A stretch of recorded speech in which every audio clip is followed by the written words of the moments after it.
شک نہیں کہ رات کا اٹھنا نفس کو سخت پامال کرتا ہے اور اس وقت ذکر بھی خوب درست ہوتا ہے۔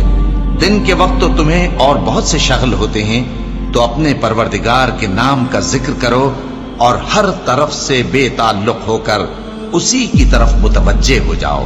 وہی مشرق اور مغرب کا مالک ہے، اس کے سوا کوئی معبود نہیں، تو اسی کو اپنا کارساز بناؤ۔ اور جو جو دل آزار باتیں یہ لوگ کہتے ہیں ان کو سہتے رہو اور خوبصورتی سے ان سے کنارہ کش رہو، اور مجھے ان جھٹلانے والوں سے جو دولت مند ہیں سمجھ لینے دو اور ان کو تھوڑی سی مہلت دے دو۔ کچھ شک نہیں کہ ہمارے پاس بیڑیاں ہیں اور بڑی زبردست آگ ہے اور گلے میں اٹکنے والا کھانا ہے اور درد دینے والا عذاب ہے۔